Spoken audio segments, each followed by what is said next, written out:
South Korean villages awoke to a world suddenly filled with noise and plague. The communists had finally launched their undeclared, all-out war of conquest. In the summer of 1950, the U.S. watched with alarm as North Korean communists invaded South Korea. Thousands of civilian refugees clogged the roads, fleeing from the invading Reds. The move seemed to confirm what President Harry Truman had long feared. Communism, already dominant in the Soviet Union and China, might one day encircle the globe. We are united in detesting communist slavery. We know that the cost of freedom is high, but we are determined to preserve our freedom no matter what the cost. But Truman faced a problem when he decided to rush U.S. troops to stop the communist advance in Korea. According to the Constitution, Congress was the only branch of government with the power to declare war. The president isn't the king who gets to decide to use force without anyone having a check on his power. Because the power to go to war is so destructive. Having Congress debate whether to declare war would take precious time, though, and there was no guarantee what they'd decide.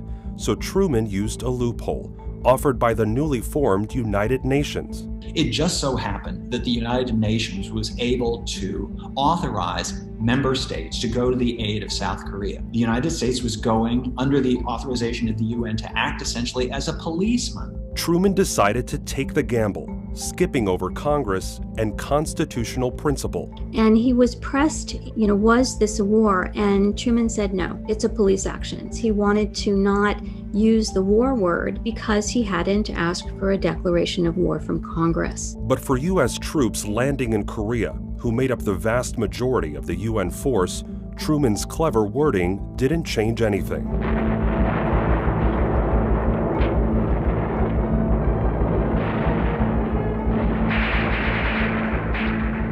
Somebody's shooting at you, you got to shoot back.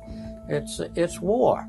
It's not a police action. And as the already war-weary troops pressed north, conditions became even more treacherous. Frozen mountainous countryside north of Seoul. This far north, winter comes early to Korea. Marines are advancing over ground frozen harder every day. Harry Heath and Jack Allen, who had advanced near the border with China, remember the unthinkable cold. It was 40 degrees below zero there, and when you got pinned down, your feet wouldn't be moving and they would freeze in there. We walked in this hospital.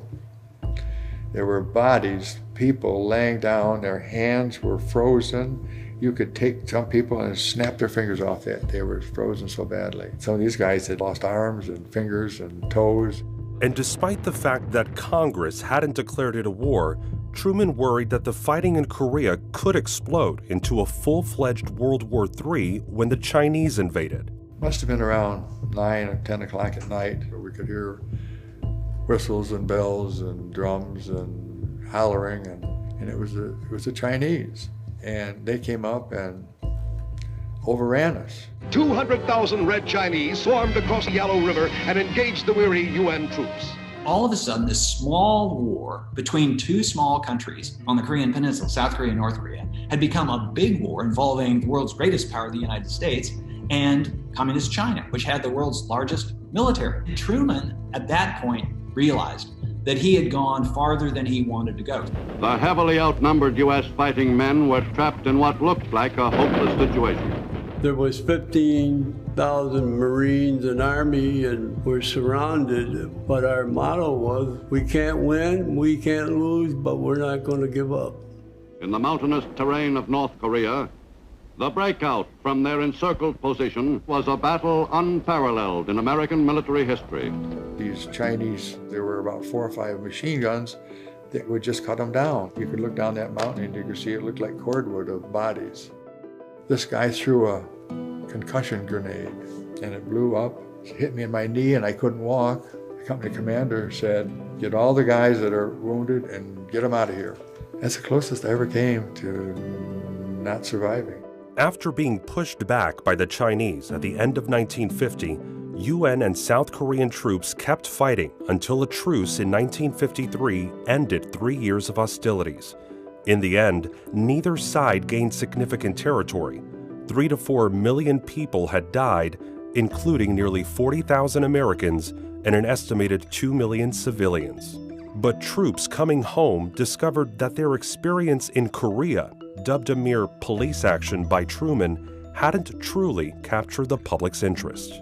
One of my friends said, "Harry, where you been? I haven't seen you in a long time." I said, "I've been in Korea." He said, "Well, where's Korea?" I feel that the Korean War was an important war because it stopped the spread of communism. And to forget it, I think, is wrong. And in the decades since, Truman's decision to send troops to Korea without approval from Congress has had a lasting impact. Presidents of both parties have followed Truman's example, from George H.W. Bush sending troops into a civil war in Somalia to Barack Obama ordering airstrikes in Libya. Presidents after Truman realized that it's very convenient not to have to bring Congress aboard because they ask difficult questions. This is something that's lost. When democracies go to war, citizens need to be informed.